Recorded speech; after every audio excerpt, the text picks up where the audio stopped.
அனுராதா ரமணனின் அம்மாவுக்கு மருந்து. இன்னிக்காவது மருந்து வாங்கிட்டு வாடா. கிழவி தர்மு மகனிடம் மெதுவான குரலில், மருமகளின் காதில் விழாத குரலில் கூறினாள். குரல்தான் சன்னமாக இருக்கிறதே தவிர வார்த்தைகளில் அசாத்திய அழுத்தம். கணேசன் கூனி குறுகிவிட்டான். அம்மாவுக்கு மருந்து வாங்க வேண்டுமே என்கிற ஆதங்கத்தை விட, இந்த அம்மாவுக்குத்தான் எத்தனை குதர்க்கத்தனம் என்கிற எரிச்சலே அதிகமாக இருந்தது. தர்மு கிட்டத்தட்ட 10 நாட்களாய் தன் கண்ணுக்கு மருந்து கேட்கிறாள். அதை வாங்கித் தரக்கூட முடியாத அளவுக்கு கணேசன் ஏழை அல்ல.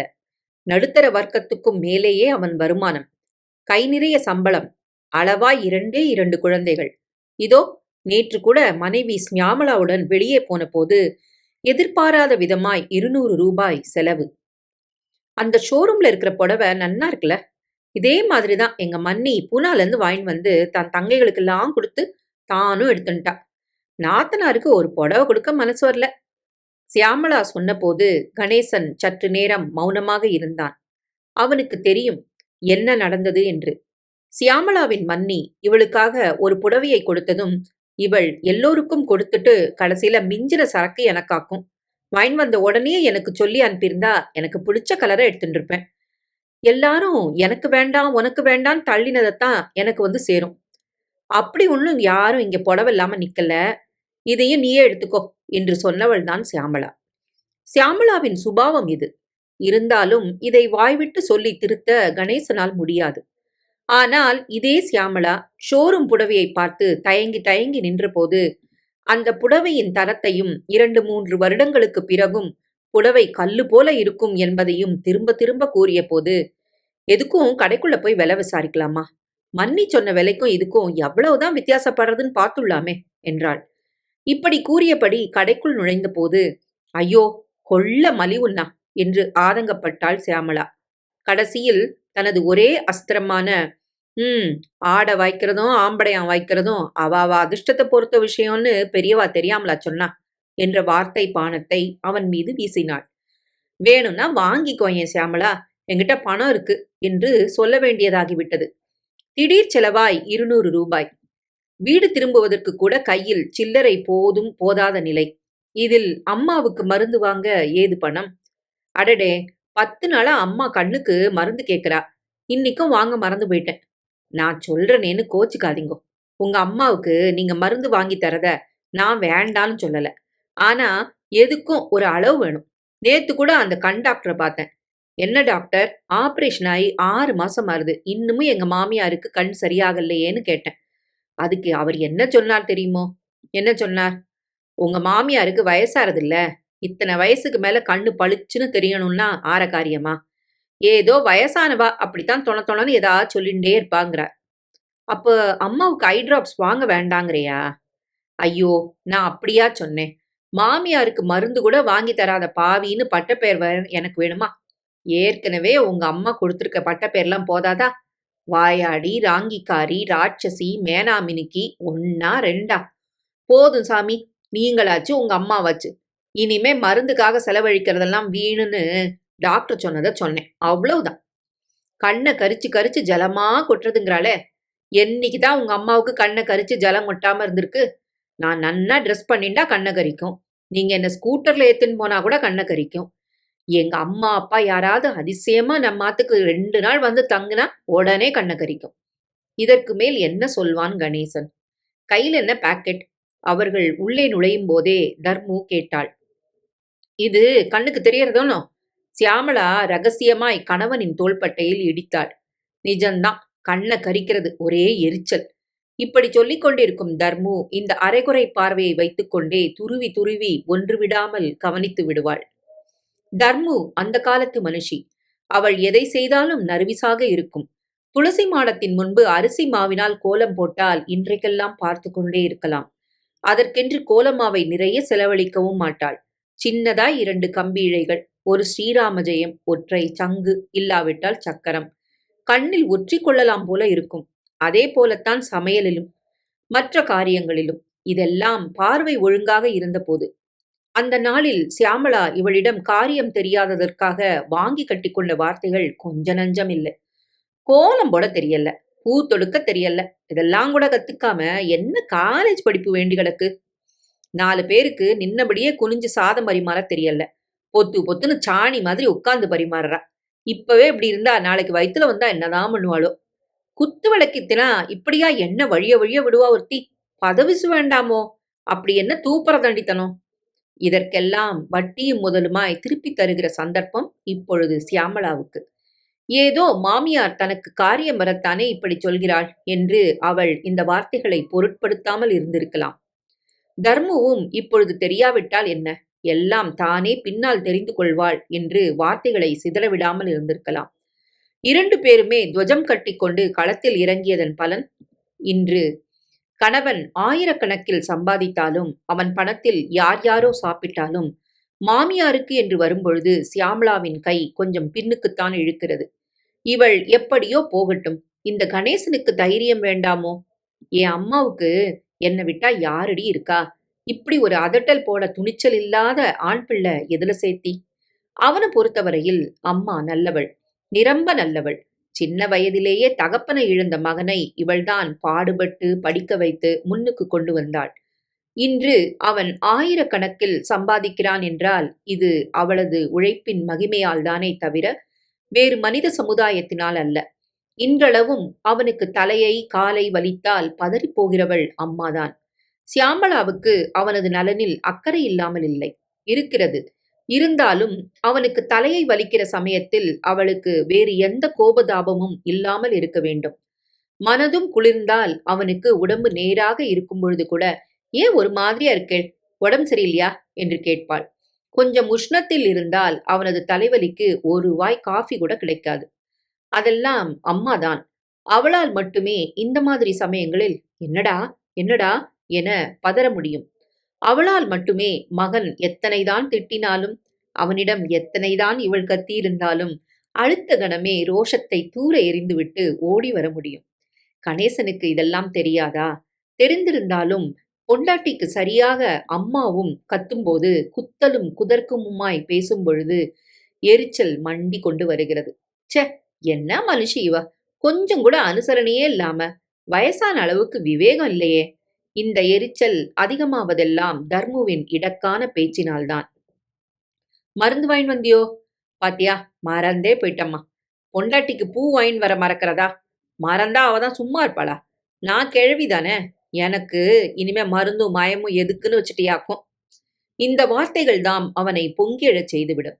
செனிய செனிய, நாளைக்காவது அந்த ஐட்ராப்ஸை வாங்கின்னு வந்து மூஞ்சில விட்டெறியணும். போருமே, உங்க அம்மாவுக்கு அமிர்தத்தையே வாங்கின்னு வந்து கொடுங்கோ, சஞ்சீவி மலையையே பேர்த்தெடுத்துன்னு வந்து கொடுத்து பாருங்கோ, அப்பவும் கழுத்து மட்டும் குறைதான். சியாமளா நொடிப்பாள். கணேசனுடன் கடைத்தெருவுக்கு போகும்பொழுது முழு நீளத்துக்கு பட்டியல் போட்டுக்கொண்டு போவாள். இந்த பட்டியலை வாங்கிய பிறகும் கணேசனிடம் சில்லறை மிச்சம் இருந்தால் அதற்கும் புதிதாய் செலவு வைப்பாள். இன்னைக்கு மறக்காம ஐட்ராப்ஸ் வாங்கிடணும் ஷியாமளா. வாங்கிட்டா போச்சு. என்ன ரொம்ப நாளா எங்க அம்மா நைலான் சௌரி ஒன்று கேட்டுன்னு இருக்கா. இத்தனை தூரம் வந்திருக்கோம், இப்படியே வாங்கி கொடுத்துட்டு போயிடுவோமா? செய்ய, உங்க அம்மா வீட்டுக்கு போயிட்டு திரும்புறப்போ ஞாபகமா மெடிக்கல் ஷாப்ல இறங்கணும். அம்மாவுக்கு மருந்து. ஓ, நீங்க மறந்தாலும் நான் ஞாபகப்படுத்துறேன். சௌரி வாங்க போய் அதோடு கொண்டை ஊசியும் 1 டஜன் வாங்கி, அந்த சமயத்தில்தான் தன் தங்கைக்கு சாந்து பாட்டில் தீர்ந்து போனது நினைவுக்கு வர அதையும் வாங்கி, ஸ்டவ்வுக்கு திரி வாங்கி, கடையிலிருந்து வெளியே வரும்பொழுது குழந்தைகளுக்கு மகா கரிசனமாய் கோன் ஐஸ்கிரீம் வாங்கி, ஜாதிப்பூ வாங்கி வயிற்றை குமட்டுகிறது என்று இஞ்சி மொரப்பாவும் வாங்கினாள். வீடு திரும்பும் சமயத்தில் சியாமளா ஞாபகமாய் அக்கறையாய் கூறினாள். அச்சச்சோ, உங்க அம்மாவுக்கு மருந்து வாங்கவே இல்லையே? இருக்கட்டும், நாளைக்கு வாங்கிக்கிறேன். ஏன் நாளைக்கு? இதோ இருக்கிற இந்த மருந்து கடையில வாங்கிடுங்கோ. அப்புறம் உங்க அம்மா வாயில விழுந்து புறப்பட வேண்டாம். பர்ஸ் காலி சாமளா, பஸ்ஸுக்கு தான் சில்லறை இருக்கு. இதை கூறிவிட்டு அவன் கனமான மௌனத்தில் உறைந்து போவான். இவள் இதை பொருட்படுத்தாதவள் போல அல்லது இதை புரிந்து கொள்ளாதவள் போல பேச்சை மாற்றுவாள். நேற்று பார்த்த டிவி நாடகத்தை பற்றி, தன் மன்னியின் அலட்சியத்தை பற்றி, தன் தங்கை மகா கணபதி கீர்த்தனையை அபாரமாக பாடுவது பற்றி, தங்களின் 2வது மகனான 8 மாத சுரேஷுக்கு மேல் வரிசை பல் ஒன்று எட்டி பார்ப்பது பற்றி, கணேசனுக்கு தெற்றுப்பல்லே ஒரு கலையாக இருப்பது பற்றி அவள் நிறைய பேசுவாள். அவன் செம்மறியாடு மாதிரி தலையாட்டியபடி அவள் கூட நடப்பான். இன்னைக்காவது எனக்கு மருந்து வாங்கிட்டு வந்தியோ? மனுஷனுக்கு இதை தவிர வேற வேலையே இல்லைன்னு நினைச்சுட்டு இருக்கியா? உன் மருந்து ஒண்ணுதான் எனக்கு சிந்தனையா? 1000 கவலை அரிச்சு பிடுங்கிறது. இதுல நீ வேற ஏம்மா பிராணன் எடுக்கிற? ஆமாண்டா, நான் தான் பிராணன் எடுக்கிறேன். சொல்ல மாட்டியோ? பொண்டாட்டி வந்தாச்சுன்னா பெத்தவ இருக்கப்படாது. இருக்கவே படாது. இருந்தா என் கதிதான். இந்த கத்தலுக்கும் முனகலுக்கும் 2 நாட்களாய் ஓய்வு. கணேசனாலேயே நம்ப முடியவில்லை. அம்மா 2 நாளா மருந்து வாங்கின்னு வரச் சொல்லி தொணத்தொணக்கவே இல்லையே. எப்படின்னு தெரியுமோ? அவன் கேள்விக்குறியுடன் மனைவியைப் பார்த்தான். உங்க அம்மாவோட கத்தல் பொறுக்க முடியாம பழைய மருந்து பாட்டில்ல கொஞ்சம் தண்ணிய பிடிச்சு வச்சுண்டு அவர் எரியறதுன்னு சொல்லி கூச்சல் போடுற சமயத்துல எல்லாம் 2 சொட்டு கண்ணுல விட்டுன்னு இருக்கேன். ஐயோ! என்ன என்ன ஐயோ! டாக்டர் சொல்றாப்புல இதெல்லாம் வயசான கோளாறு தான். சும்மாவாது. நாம அவள கவனிச்சுண்டே இருக்கணும்னு செய்யற ஆகாத்தியம்தான். பின்ன பாருங்களேன், தண்ணியே மருந்துன்னு நினைச்சுட்டு வாய திறக்காம இருக்காளா இல்லையா? எல்லாம் வெறும் அழிச்சாட்டியம். ஷியாமளா சொன்னபோது கணேசனுக்கு என்னவோ போல இருந்தது. என்னதான் அம்மா சண்டைக்காரி என்றாலும் பெற்ற பிள்ளையிடம் நடிப்பாளா? என்ன யோசனை? ஒண்ணுல்ல. பாவம். அவ ஒரு மருந்து பாட்டில் தானே கேக்குறா. இன்னைக்கெல்லாம் இருந்தா ரூ. 10 கூட ஆகாது. அத வாங்கி தர முடியாம இந்த மாதிரி அவள ஏமாத்துறது மனசுக்கு கஷ்டமா இருக்கு. நான் தான் சொல்றேனே, இது வெறும் பிடிவாதம்னு. இருக்கட்டுமே, நம்ம குழந்தை நளினி கூட தான் சில சமயத்துல ஐஸ்கிரீமுக்கும், பொம்மைக்கும் அழுது அடம் பிடிக்கிறா. நாம வாங்கி தரலையோ? வயசாயிட்டா அவளும் குழந்தை மாதிரி தானே. அடடா! நான் என்ன சொல்லிட்டேன்? எதுக்கு என்கிட்ட சண்டைக்கு வரேள்? உங்களுக்கு என்ன? நீங்க பாட்டுக்கு ஆபீஸ்க்கு போயிடுறேள். ஒரு நாள் முழுக்க உங்க அம்மா கூட மல்லுக்கு நிக்கிறது நான் தானே. அவ கூட கத்தி கத்தி என் தொண்டையே கம்மி போச்சு. இதுக்கு மேலயும் பொறுக்க முடியாம தான் நான் அப்படி பண்ணேன். செஞ்சத அப்படியே உங்ககிட்ட வந்து சொன்னேன் பாருங்கோ. என்ன செருப்பால தான் அடிக்கணும். இல்ல ஷியாமளா, அம்மாவ நினைச்சா வருத்தமா இருந்தது. அதான் சொன்னேன். உன்கிட்ட என் வருத்தத்த சொல்லி ஆத்திக்க எனக்கு உரிமை இல்லையா? ஏன் இல்ல? தாராளமா இருக்கு. உங்கள உங்க அம்மா பேசுற பேச்சு தாங்காம தான் இப்படி பண்ணேன். தப்புன்னா மன்னிப்பு கேட்டுக்கிறேன். நீங்க குஷாலா உங்க அம்மாவுக்கு மருந்து வாங்கி தாங்கோளேன். நான் என்ன கைய புடிச்சா தடுக்கிறேன்? இதற்குப் பின் சியாமளா ஏகமாய் முறுக்கிக் கொள்ள, இரவு முழுக்க கணேசன் அவளை தேற்ற முயன்று தோற்க, இடையே அம்மாவின் கூப்பாடு வேறு. அடியே, அந்த மருந்த கொஞ்சம் கண்ணுல விட்டுட்டு போயேன். மனைவியிடம் சொல்லால் அடிபட்ட வேகம் தாழாத கணேசன் தாயிடம் தன் ஆத்திரத்தை கொட்டுகிறான். ராத்திரி தூங்க விட மாட்டியோ? என்னைக்கு உன் தொல்லை ஒழியுமோ தெரியல. கவலைப்படாதடா, நான் செத்துட்டா அப்புறம் உனக்கு தொல்லையே இல்ல. சாவு வரமாட்டேங்கிறதே. உனக்கு எங்க வரப்போறது? என்ன விழுங்கிட்டும் நீ ஜடாயு மாதிரி உட்கார்ந்துட்டு இருப்ப. என்ன வார்த்தைகள்! அதிர்ந்து விட்டாள் தர்மு. என்னடா கணேசா இப்படிலாம் பேசுற? இப்படி கேட்டாளே தவிர இதற்கு பின் எதுவுமே பேசவில்லை. கம்மென்று அடங்கிவிட்டாள். மறுநாள் காலையில் முந்தைய இரவின் மோகம் தீர்ந்து புத்தி தெளிந்தபோது கணேசன் தன் வார்த்தைகளை நினைத்து தன்னையே நொந்து கொண்டான். பாவம் அம்மா. காலையில் ஆபீஸுக்கு கிளம்பும் முன் அவளை சமாதானப்படுத்தும் விதமாய் அவள் அருகில் வந்து அமர்ந்து கொள்கிறான். அம்மா, ம், கண்ண காட்டு, மருந்து விடுறேன். சியாமளா நிரப்பிய தண்ணீர் குப்பிதான். இப்போதைக்கு இவளை சமாதானப்படுத்த இது போதும். சாயந்தரம் நிஜமான மருந்த வாங்கிட்டு வரணும். இந்த நினைப்பே அவனுடைய கண்களை கலங்கச் செய்ய, விழித்திரையை கண்ணீர் மறைக்க, சூடான 2 கண்ணீர் துளிகள் தர்முவின் படபடத்த கண்களில் விழுந்தன. என்னடா? அவளும் இன்னதென்று புரியாத வேதனையில் ஒரு கணம் நெகிழ்ந்து போகிறாள். ஒண்ணுமில்லம்மா. அவன் தன் தாய் அறியாதவாறு விழிகளை துளைத்துக் கொண்டாலும் பெற்றவளுக்கு என்ன தோன்றியதோ. அன்று மாலை கணேசன் உண்மையான மருந்து பாட்டிலுடன் அவளை நெருங்கிய போது, மருந்தாடா கணேசா என்றாள். ஆமாம்மா, கண்ண தர. வேண்டாம்பா. ஏம்மா? இப்போ எனக்கு அவ்வளவா எரிச்சல் தொந்தரவு எதுவுமே இல்ல. காலம்பர நீ மருந்து விட்டுட்டு போனதுக்கு அப்புறம் உபாத படிப்படியா குறைஞ்சிருக்கு. கணேசன் அவள் முகத்தையே உற்று பார்க்கிறான். தர்முவின் மூடிய இமைகளின் இடுக்கு வழியே சுருங்கிய கன்னப்பகுதியை சதுப்பு நிலமாய் மாற்றிக் கொண்டிருந்தது கண்ணீர். இது கண்களின் எரிச்சலால் ஏற்பட்ட கண்ணீரா, உள்ள குமைச்சலால் பெருகுகிற குருதியா? அம்மா, அன்று எரிகிறது என்று புலம்பியது நிஜமா? இல்லை, இப்போது எல்லாம் சரியாகிவிட்டது என்கிறாளே, இது நிஜமா? மருந்து புட்டி சீந்துவாரின்றி அலமாரியில் கிடக்கிறது. நான் அப்பவே சொன்னேன், கேட்டா தானே. ரூ. 10 தண்டம். விலைவாசி இருக்கிற விலையில உங்க அம்மாவுக்கு கரன்சி நோட்டு செடியில காய்க்கிறதால தான் நினைப்பு. நான் இத சொல்வானே, அப்புறம் அவதிப்படுவானே. சியாமளா இன்னும் கத்துகிறாள்.